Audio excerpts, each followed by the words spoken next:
नमस्कार. मारुती चितमपल्ली प्रवेशद्वार महर्षी विठ्ठल रामजी शिंदे नगरी जिल्हा परिषद मैदान सातारा या ठिकाणी 7, 8, 9, 10 नोव्हेंबरपर्यंत सातारा जिल्हा ग्रंथ महोत्सव सुरू आहे आणि या निमित्तानं हा जो भाग आहे तो आपण पाहू शकतो. या ठिकाणी इकडं खूप छान असं दरवर्षीप्रमाणे याही वर्षी ग्रंथ महोत्सव आहे आणि खरोखर ग्रंथमित्र डॉक्टर शिवाजीराव चव्हाण यांच्या स्मृतीस खूप खूप विनम्र अभिवादन. खरोखर एक आगळं वेगळं असं इकडचा हा भाग दिसतो आहे आणि महर्षी विठ्ठल रामजी शिंदे नगरीमध्ये आपलं खूप खूप असं स्वागत. आणि इकडचा हा भाग आपल्याला दिसतो आहे. मायरीर पब्लिकेशन, मॅझिक, न्यू मॅझिक ग्रंथ प्रदर्शन, साकेत प्रदर्शन, प्रकाशन, Mehta publication house, diamond publication, Rohan प्रकाशन, संस्कृती प्रकाशन, नवनीत बलशेटवार आहे, नवनीतचं प्रकाशन आहे, मनोविकास प्रकाशन आहे, बरेचसे कृष्णाली बुक्स वर्ल्ड सातारा.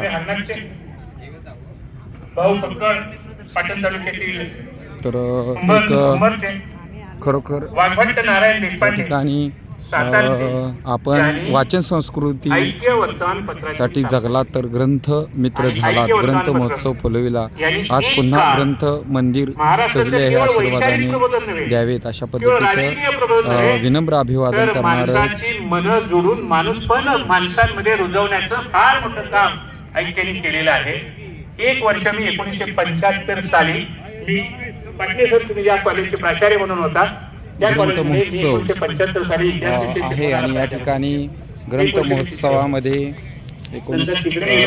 या ठिकाणी अखिल भारतीय मराठी साहित्य संमेलन सुद्धा 99 या ठिकाणी होणार आहे. त्या अगोदर ग्रंथ महोत्सव या ठिकाणी सुरू आहे. ग्रंथ दिंडी या ठिकाणी ग्रंथपूजन झालं, उद्घाटन आणि परिसंवाद काल झालेला होता. स्वरनिनाद, विविध गाणी, सोनेरी चंदेरी हा एक कार्यक्रम काल संपन्न झाला आणि आजच्या दिवशी कथाकथन आज शनिवारी 8 नोव्हेंबर या ठिकाणी परिसंवाद आणि मनोरंजनाचे कार्यक्रम हा परिसंवाद सुरू आहे. यानंतर सायंकाळी आज लोकरंग महाराष्ट्राचा हा भारधार कार्यक्रम डॉक्टर प्रकाश खांडगे, गणेश चंदनसिवी, डॉक्टर सुगदा खांडगे, प्रमिला लोदगेकर कार्यक्रम शालेय विद्यार्थ्यांसाठी उद्या रविवारी कार्यक्रम आहे. सांस्कृतिक कार्यक्रम शिवाय परिसंवाद आहे आणि सायंकाळी लोकवाणी डॉक्टर भावार्थ देखणे, रामचंद्र देखणे यांचा कला सांस्कृतिक कार्यक्रम सोमवारी असे वाचक इथे घडतात. 8:30 ते 1 कवी संमेलन आहे. ग्रंथ महोत्सव समारोप सायंकाळी आणि संगीत कार्यक्रम, गाणी मनातली, कराओके कार्यक्रम. तर अशा पद्धतीनं हा कार्यक्रम पत्रिका आहे. त्याचाही उल्लेख करायला पाहिजे. लक्ष्मणांचा उल्लेख केला. पुरुषोत्तम गोखले निबंधकार पद्मश्रीने पुरस्कृत झाले. शंकर साधा आहे, रवींद्र भट आहे, संभाजीराव पाटणे आणि यशवंतराव पाटणेंचा उल्लेख केला तो वास्तव आहे. संभाजीराव पाटणे यांना मी वंदन करतो. महात्मा फुलेंच्या वरती कडबूला एक मोठं व्याख्यान झालं. त्या व्याख्यानामध्ये मी प्रमुख वक्ता होतो आणि साहेब अध्यक्ष होते. त्याच्यानंतर खटावला एक व्याख्यान झालं, तिथेही ते अध्यक्ष होते, मी वक्ता होतो. आणि आमच्या कुसुमला, माझ्या गावातील कुसुमला ते मुकादम साहित्य पुरस्काराचे अध्यक्ष, पुरस्काराला अध्यक्ष म्हणून आलेले होते. मी प्रमुख वक्ता होतो, ते अध्यक्ष होते. माणूस कसा असा, म्हणजे त्यांचं जे आत्मचरित्र आहे त्या आत्मचरित्राचा एवढा मोठा ग्रंथ मी माझ्या दफ्तरी आहे. आणि म्हणून प्रामुख्यानं ही माणसं जी आहे, आजचा वर्तमान काळ हा उद्याचा इतिहास आहे. उद्याच्या इतिहासामध्ये यांची नावं ही मोठ्या शब्दामध्ये मोठा स्वतंत्र विषय म्हणून चर्चेली जाते. किशोर पेटकरचा उल्लेख करा पाहिजे, आणि म्हणून स्वतः दिलेलं फार मोठं योगदान दिलं आहे. सांगेल तेवढं कमी आहे, वेळ माझी पण झालेली असेल, परंतु मी माझा विचार नेहमी सांगत आहे. तो फक्त नम्रतेने सांगतो आणि तो विचार म्हणजे असंच आहे. संस्कृती की प्रकाश माणसाला स्टॉल आहे. चांगल्याला चांगलं म्हटलंच नाही, पण माणसाला चांगल्याला चांगलं म्हटण्यापेक्षा नाही म्हटलं तरी चालेल, परंतु वाईटाला चांगलं म्हणू नये. चांगल्याला चांगलं न म्हणण्यामुळं समाजाचं फार मोठं नुकसान होतच, परंतु वाईटाला चांगलं म्हणण्यामुळं समाजाचं अपरिमित नुकसान होतं. ते नुकसान टाळण्यासाठी जर एखादं साहित्यिक योगदान तुमच्या अंतर्गत जर निर्माण आलं तर त्याचं आपण स्वागत करूया. मला या ठिकाणी बोलवलं, संधी दिली, मनापासून धन्यवाद. नमस्कार. धन्यवाद देसाई सर.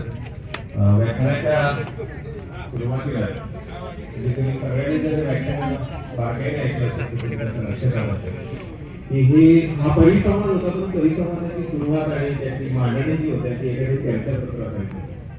आणि देसाई सरांनी म्हणजे ओपनिंग बॅट्समन जे आहेत ते निरंजन होते आणि आता सुनील गावस्कर यांनी खूप चांगली बॅटिंग केली.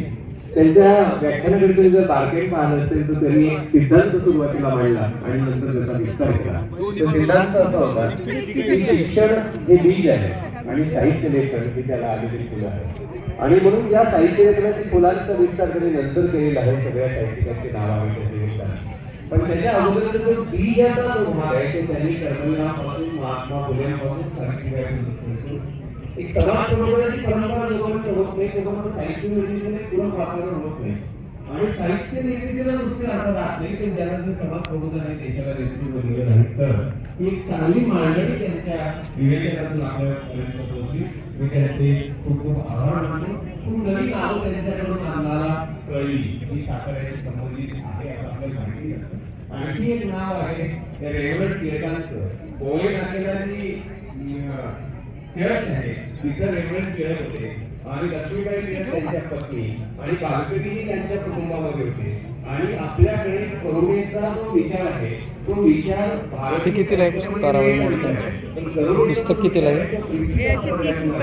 आणि करुणेचा विचार आहे त्या निसर्गाच्या समोर होऊ शकत नाही. हे बालकटीच्या साहित्यात दिलेलं ते चित्र आहे, ती जाणीव आहे की या ख्रिस्ती परंपरेतून आलेले आपल्याला दिसतं आणि त्याचं महत्त्वाचं योगदान रेवण टिळक आपल्या इथे होते. असा खूप उल्लेख नंतर ते वक्त्यांमधून आपल्यापर्यंत पोहोचतोय. मी तिसरे वक्ते आदरणीय पाटले हरीश पाटले साहेबांना विनंती करतो की त्यांच्याशी मांडणी करावी.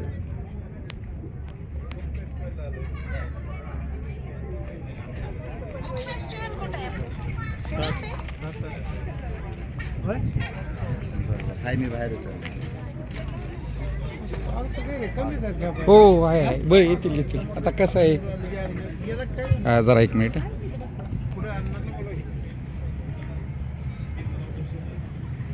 ज्यांनी ग्रंथ महोत्सवाची निर्मिती केली ते ग्रंथमित्र डॉक्टर शिवाजीराव चव्हाण सर यांना विनम्र अभिवादन करतो. ज्यांनी माझी मराठी समृद्ध केली आणि आज जे व्यासपीठाच्या समोर उपस्थित आहेत ते माझे गुरुवर्य प्राचार्य विना लांडगे सर यांना वंदन करतो. हरीश पाटणे सर 25 वर्षापूर्वी या ग्रंथ महोत्सवात आणि ते बसले ते सर आणि ग्रंथ महोत्सवाचा प्रारंभ झाला त्यावेळेस ज्या मुलाच्या हातामध्ये तुम्ही सूत्रसंचालकाचा माईक दिला होता मला आणि वाटलं ज्यांनी या सूत्रसंचालनाची जबाबदारी माझ्याकडे दिली होती ते त्यावेळेचे शिक्षणाधिकारी आणि राज्याचे शिक्षण संचालक म्हणून जे सेवानिवृत्त झाले ते आदरणीय दिनकरराव पाटील सर इथे उपस्थित आहेत. आणि 25 वर्षानंतर त्यांनी त्यांच्याकडे जबाबदारी सूत्रसंचालनाची दिली होती तो हरीश पाटणे व्यासपीठावर पाहुणा म्हणून उपस्थित आहे. ग्रंथ महोत्सवानं साताऱ्याला काय दिलं आणि माझ्यासारख्या ग्रंथ महोत्सव चळवळीच्या कार्यकर्त्याला काय दिलं त्याचं हे मूर्तिमंत उदाहरण आहे. मी सरांना सुद्धा विनम्राचं वंदन करतो. व्यासपीठावर असलेले आमच्या घराण्याचे प्रकल्पाचे विचारवंत आदरणीय कार्यक्रम पत्रिका आहे, कार्यक्रम पत्रिका ज्यांचे मार्गदर्शन झाले देसाई सर पुढं आहे का त्यांच्याकडे सरांच्याकडे घेऊ या साहित्य संमेलनाची साहित्याची जे कीर्ती निरंतर पसरवतायत ते माझे मित्र श्री चिटणीस सर, ज्या कालच्या शिबिर यांचं भाषण त्यांनी स्वतः लिहिलंय. संपादकानं पत्रकारांनी खरं बोललं पाहिजे, खरं लिहिलं पाहिजे या मताचा मी आहे आणि या व्यासपीठावर पाहुणा म्हणून उपस्थित असलो तरी खोटं बोलणार नाही. ते निरंजन फरांदे जे डॉक्टर हा साळुंखे सरांच्या विषयावर PhD करतायत आणि माझे मित्र सोनटक्केजी ज्यांचा आवर्जून उल्लेख केला पाहिजे. 2025 साली प्रकाशित झालेली पुस्तके मेहता पब्लिकेशन. शिक्षणाधिकारी राहिलेले राजकुमार निकमजी, आमचे DM भोसले सर, माझे सहकारी Prateek Kamble sir, Parte sir, doctor Soti आणि सर्वच हा जो परिसर ज्यांनी मंत्रमुग्ध करून ठेवला आहे हे सगळे या ग्रंथ महोत्सव चळवळीचे कार्यकर्ते. खरं तर पाटणेकर 25 वर्ष झाली आणि 25 वर्षानंतर ग्रंथ महोत्सव चळवळ साताऱ्यामध्ये रुजवणारा हा सातारा जिल्हा ग्रंथ महोत्सव आता पाटील सर किती परिपक्व झालाय हे आपण पाहताय. आज या परिसंवादामध्ये फरांदे सरांनी जी मांडणी केली किंवा त्यानंतर देसाई सरांनी जी मांडणी केली त्याच विषयाची पुनरुक्ती मी करणार नाही. कारण या सर्व साहित्यिकांनी सातारा जिल्ह्याच्या नव्हे तर महाराष्ट्राच्या देशाच्या साहित्यिक संस्कृती चळवळीमध्ये फार मोठं योगदान दिलं आणि या सर्व पूर्वसुरींना वंदन करून त्यांच्या कार्याला नमन करून मी एवढंच सांगेन की या हा सगळा समृद्ध वारसा पाटणेकर आपल्याला आहे. मग महानुभावांपासून ते आज निलेश मैगाव सरांपर्यंत ही सगळी साहित्याची जी चळवळ सातारा जिल्ह्याच्या मातीमध्ये वृद्धिंगत झाली. 25 वर्षाच्या ग्रंथ महोत्सवानं 1993 साली झालेल्या अखिल भारतीय मराठी साहित्य संमेलन किंवा आता होत असलेल्या 90व्या अखिल भारतीय मराठी साहित्य संमेलनापर्यंत एवढी मोठी ही ग्रंथसंपदेची साहित्याची सामाजिक चळवळ सातारा जिल्ह्यानं महाराष्ट्राला दिली तरी सुद्धा 25व्या ग्रंथ महोत्सवामध्ये खुर्च्या रिकाम्या राहतात. हे माझ्यासारख्या पत्रकारितेतून संपादक पदापर्यंत पोहोचलेल्या ग्रंथ महोत्सवात चळवळीच्या कार्यकर्त्याला मला वाटतं हे रुचणार नाही. ही फार मोठी संख्या आहे आणि म्हणून आपण अनेक साहित्यिकांचं नाव घेतो, अनेक विचारवंतांचं नाव घेतो, परंतु या सगळ्या विचारवंतांचा साहित्यिकांचा वारसा घेऊन आपण नेमकं काय केलं, आपल्या मातीत वाढत असलेल्या लोकांनी नेमकं काय केलं याचा सुद्धा परिपोष याचा सुद्धा परामर्श या आजच्या परिसंवादामध्ये घेतला गेला पाहिजे असं माझं प्रामाणिक मत. मगाशी उल्लेख झाला त्या ग्रँड डबचा, ज्यानं छत्रपती शिवाजी महाराजांचा इतिहास लिहिला. त्या ग्रँड डबचा पोवई नाक्यावरचा बंगला आपण बघितलाय का? तिथं असा उंदर घुशी असतात, तो भूताचा बंगला म्हणून दाखवला जातो. कुणीही त्या बंगल्यामध्ये जात नाही. एवढी विदारक अवस्था त्या ग्रँड डबच्या बंगल्याची झाली आणि म्हणून ज्या ग्रँड डबनं छत्रपती शिवाजी महाराजांचा इतिहास लिहिला आणि खऱ्या अर्थानं पहिल्यांदा शिवाजी महाराज जगाला कुणी दाखवले तर त्या ग्रँड डबनं दाखवले. त्या ग्रँड डबच्या बंगल्याची अवस्था आता साताऱ्यातली काय आहे. त्या छत्रपती प्रतापसिंह महाराजांचा उल्लेख मगाशी निरंजन तुम्ही मेनकुर्वेच्या त्या तुमच्या व्याख्यानामध्ये केला. त्या प्रतापसिंह महाराजांनी महाबळेश्वरची निर्मिती केली. त्या प्रतापसिंह महाराजांनी साताऱ्याच्या इतिहासामध्ये फार मोठं योगदान दिलं. त्यांच्याविषयी प्रबोधनकारांनी खूप काही लिहून ठेवलंय आणि सातारा काय आहे हे प्रतापसिंह महाराजांनी जगाला दाखवून दिलं. त्या प्रतापसिंह महाराजांचा गोलबागेतला पुतळा तुम्ही बघितलाय. राजा कधी शरण जात नाही, परंतु मांडीवर तलवार ठेवून प्रतापसिंह महाराजांचा पुतळा आहे आणि तो पुतळा अजून आपण बदललेला नाही. मला असं वाटतंय साहित्यिकांनी विचारवंतांनी जे काही आपल्याला लिहून दिलेलं आहे ते केवळ वाचलं म्हणजे परिसंवादाचे विषय असतात नाही. मला असं वाटतं की साहित्याचं वैचारिक मांडणीत क्रांती झाली पाहिजे आणि बदल झाले पाहिजे, तर खऱ्या अर्थानं मन मेंदूचा विकास झाला असं म्हटलं पाहिजे. आणि म्हणून प्रतापसिंह महाराजांचा तो पुतळा सुद्धा पाटणेसर बदलला पाहिजे, तर खऱ्या अर्थानं आपल्याला प्रतापसिंह महाराज सुद्धा समजतील. महात्मा फुलेंनी विद्याविना मती गेली, मतीविना गती गेली, गतीविना वित्त गेले, वित्ताविना शूद्र खचले, एवढे सगळे अनर्थ अविद्येनं केले. हे महात्मा फुलेंनी लिहून ठेवले. ते महात्मा फुले आपल्याकडे बोलते. ज्या सावित्रीबाईंवर प्रचंड अत्याचार झाले त्या सावित्रीबाई आमच्या नायगावच्या अजूनही तिथं भलं मोठं स्मारक होत नाही. आजही महात्मा फुलेंच्या अभिवादन कार्यक्रमाला आपली लोक जात नाही. किती झाले? एवढी सगळी उपेक्षा महापुरुषांची या सातारा जिल्ह्यामध्ये सातत्यानं होत असते. आणि या सगळ्या महापुरुषांनी दुसरं जरा बघा, सातारा पान जिल्ह्याच्या फाटलंय, साहित्यिक, पान सांस्कृतिक, फाटलंय. सामाजिक दुसरी प्रत जीवनामध्ये द्यायची. प्रचंड मोठं योगदान दिले. परंतु जेव्हा त्यांचं स्मरण करायची वेळ येते त्यावेळी साधा हार सुद्धा त्यांच्या पुतळ्याला घातला गेलं पाहिजे. आज प्राचार्य शिवाजीराव भोसले यांच्या नंतर प्राचार्य डॉक्टर यशवंत पाटणे सर यांनी त्यांच्या एकंदर वक्तृत्वाच्या माध्यमातून हा महाराष्ट्र पिंजून ठेवला. परंतु ज्यावेळेस व्यक्तीच्या आयुष्यामध्ये दुःख येतात आणि एखाद्या आजाराने व्यक्ती ग्रासला जातो, त्यावेळेस त्या वक्त्याच्या, त्या लेखकाच्या, त्या समाज सुधारकाच्या पाठीमागे किती इतर उभे राहतात, ही सुद्धा वस्तुस्थिती आपण विचारात घेतली पाहिजे. ही सुद्धा वस्तुस्थिती आपण विचारात घेतली पाहिजे. आणि म्हणून ही सगळी जी काही उपेक्षा या मातीमध्ये जन्मलेल्या समाज सुधारकांची, लेखकांची आणि फार मोठ्या साहित्यिकांची झाली, याचा सुद्धा विचार हा आजच्या सातारा जिल्ह्याच्या जनतेने केला पाहिजे, सातारा जिल्ह्याच्या वाचकांनी केला पाहिजे, सातारा जिल्ह्याच्या श्रोत्यांनी केला पाहिजे.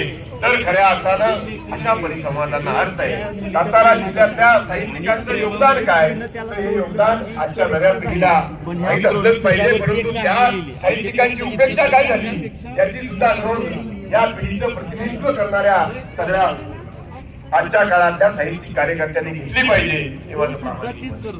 आणि म्हणून परिसंवादाचा विषय जरी दीर्घ असेल आणि त्या विषयावर निरंजन फरांदेंनी किंवा आदरणीय देसाई सरांनी मौलिक विवेचन केलं असलं तरी त्या परिसंवादातल्या या विषयाच्या पुढच्या भागामध्ये जाताना मला असं वाटतं की या साहित्यिकांची, या समाजसुधारकांची, या विचारवंतांची उपेक्षा थांबली पाहिजे. आणि सातारा जिल्हा ही क्रांतिकारकांची भूमी आहे. या भूमीनं अनेकांना वठणीवर आणलेलं आहे. या भूमीनं या साहित्यिकांची, या विचारवंतांची उपेक्षा थांबवली पाहिजे. आणि काहीतरी भव्य कार्य ज्या या प्रभूंनी आपल्या समोर करून ठेवले, तो वैचारिक वारसा नव्या पिढीला देताना यांची उपेक्षा होणार नाही आणि हे कार्य पुढच्या पिढीपर्यंत जाईल, या दृष्टीनं आपली विचारधारा असली पाहिजे, असं माझं प्रामाणिक मत आहे. थोडंसं कटू बोललो असेल कदाचित, परंतु वास्तव हे वृत्तपत्रामध्ये काम करणाऱ्या पत्रकारांना बोललं पाहिजे, सत्य बोललं पाहिजे.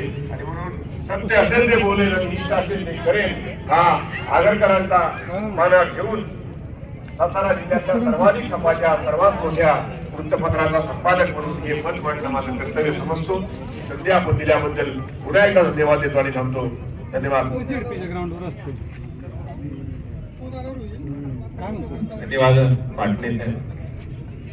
भाषणाच्या सुरुवातीला त्यांनी जे विवेचन केलं होतं त्याच्यामध्ये आगरकरांचा आवर्जून उल्लेख केला होता. आगरकर हा असा माणूस की जो वैचारिक परंपरेचा एक महत्वाचा महाराष्ट्राचा अग्रणी असा संपादक आणि लेखक होता. आणि त्यांच्याच अवतरण घेऊन त्यांनी देखील तिथेच परंपरा आहे सत्य आणि निष्ठ ही दोन्ही भाषणातून मांडली. खरं म्हणजे मगाशी सांगितल्याप्रमाणे चर्चेचा खूप चांगला सूर याच्यातून जुळतो आहे. म्हणजे निरंजनने सांस्कृतिक पडला, त्याच्यानंतर देसाई सरांनी त्याच्या मागच्या वैचारिक प्रबोधनाला हात घातला आणि पाटील सरांनी एका महत्वाच्या मुद्द्याकडे आपलं लक्ष वेधलं. ज्यांनी आपल्याकडे समृद्ध वारसा, त्या वारशाकडे पाहण्याच्या हो, ही जरा चाललंय शूटिंग चाललंय. घेतो की तुमची मुलाखत घेतो, मुलाखत घेतो. कोण कोण आले आणखी? होय, 1-2 मिनिटं चहा घेऊया. चहा घेऊया, एवढाच राहिला स्टॉल. पण आपल्याकडे मर्डेकरांचं स्मारक असतं तर त्याच्यापेक्षा बाजूचं मंदिर खूप मोठं होतं. तर हे सगळ्याच बाबतीतलं आहे. याचं कारण मला असं वाटतं आपल्या समाज व्यवस्थेत आहे. यशवंतराव कारण चव्हाणांचं इकडे पुस्तक पाहिजे, लेखक होतो, यशवंतराव तो चव्हाण. गावात होतो. नाही, हे असं आपल्याकडे जो होतो तो जातीचा होता. आणि ही म्हणजे फुले हे कोणातरी एका विशिष्ट याचेच असतात, आगरकर कोणातरी विशिष्ट याचेच असतात. त्यामुळे तो अख्ख्या गावाचा माणूस राहत नाही. आणि म्हणूनच आपल्याकडे अशा सांस्कृतिक वारशाकडे फारशी अनास्था असण्याचं कारण असावं असं मला नम्रपणे वाटतं. पण खूप चांगली चर्चा या कितीला आहे बाबा? निमित्तानं आणि या चर्चेवर आता समारोपाचा कितीला आहे? म्हणजे आदरणीय राजेंद्र शिरवळ सर हे त्यांचे अध्यक्ष भाषणातून ते भरणी. नम्रपणे आवाहन करतो. ती पुढची आणि भरणी विनंती कितीला आहे? करतो त्यांनी आपलं विवेचन करावं. अध्यक्ष कितीला आहे? राजेंद्र शिरवळ सर.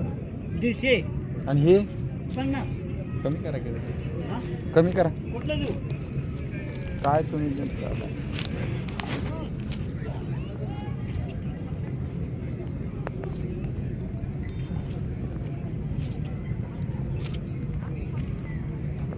सातारा जिल्हा ग्रंथ महोत्सव आयोजित 99वे अखिल भारतीय मराठी साहित्य संमेलन पूर्व ग्रंथ महोत्सव आज जो परिसंवाद आयोजित केलेला आहे. त्यामुळे सातारा जिल्ह्यातील साहित्यिकांचे योगदान यामध्ये आज त्या पद्धतीने आपण प्रदर्शित केलेले आहे.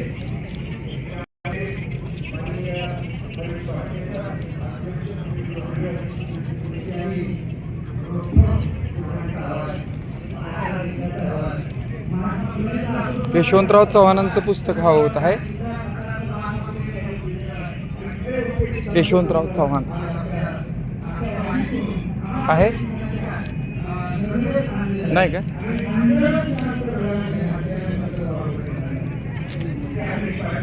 कितीला आहे हे सर? हा संच आहे 5 याचा 250 रुपयाला. 5 आहे का?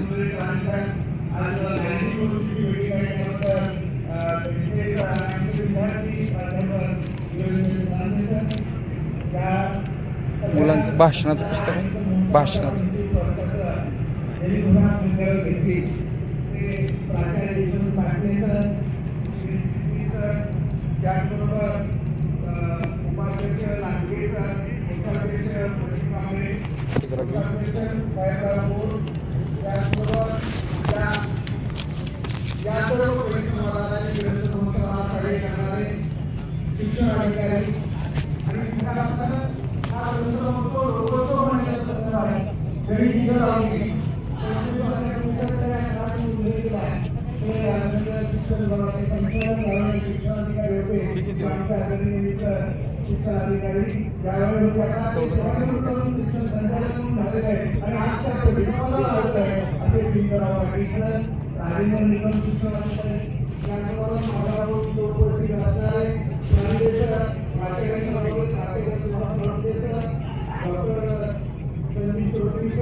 याची बघा 100 आहे.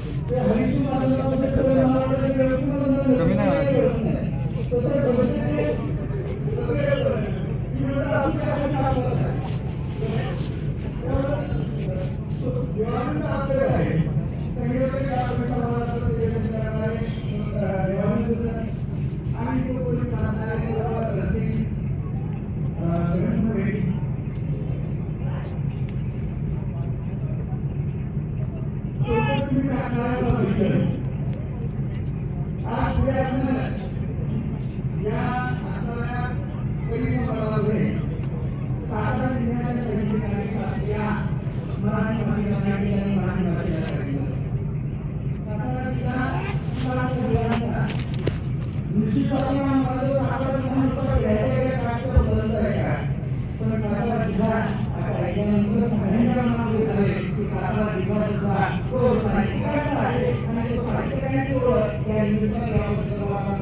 फरक कमी आहे हो.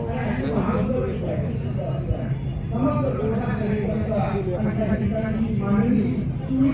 बरं दादा कमी करा घ्या लय होते एवढे पैसे नाही दादा पुढंच आहे ना अखिल भारतीय साहित्य संमेलन त्याच्यामुळे आता गर्दी बी जरा कमी आहे सगळी.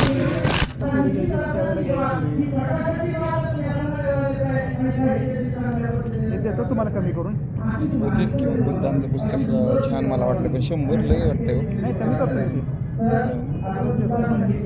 तुम्हाला केवढ्याला घ्यायचं सांगा मला देतो तुम्हाला. तुम्हाला केवढ्याला घ्यायचं सांगा देतो तुम्हाला. घ्यायचं आहे आता एकच घेतो याच्यामध्ये जास्त नाही तुम्हाला काय रक्कम द्यायची आहे ती द्या असं म्हणालोय मी. हां आणि दुसरं आहे का असं बाबासाहेबांचं?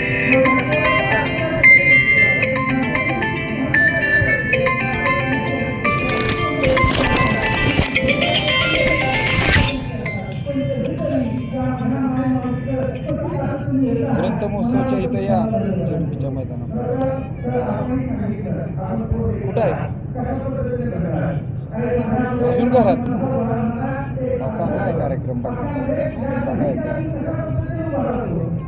जरा लवकर आला असता म्हणजे दवाखान्यात गेलं असतं. हो आत्ता नंबर असतो सोमवारी.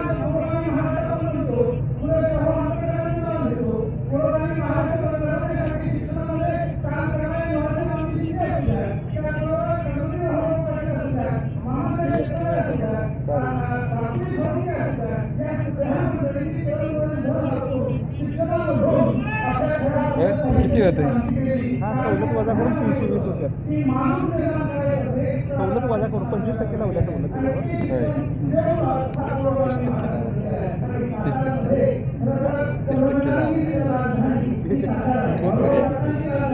30%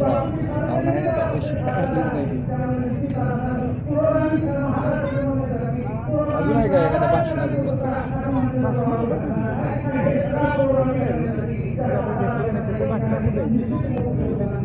घेतले का अजून आहे का? समोर वेगवेगळे आहेत की तिथे असं म्हणाले. हे कसं आहे बाबा शालेय भाषण किंवा हे त्याचं किती ₹700 सवलत नाही 10% आहे फक्त किंमत कमी आहे त्याची. कमी आहे का? ₹700 किंमत आहे.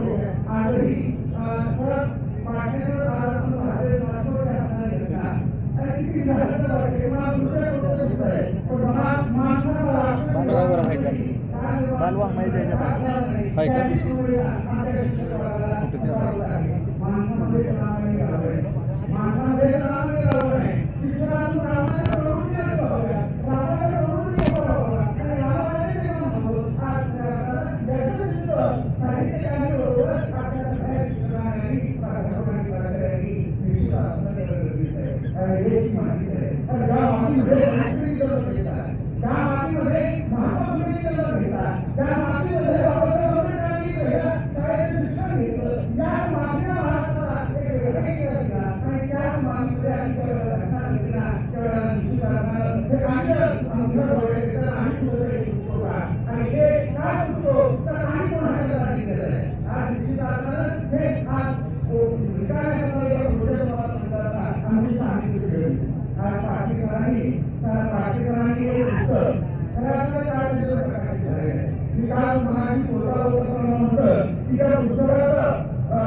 काय किती होते काय लयच होते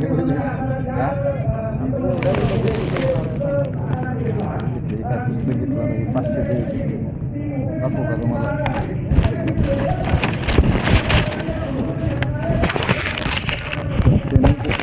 70% सवलत दिली आहे बघा 70% सवलत नाही हे बघा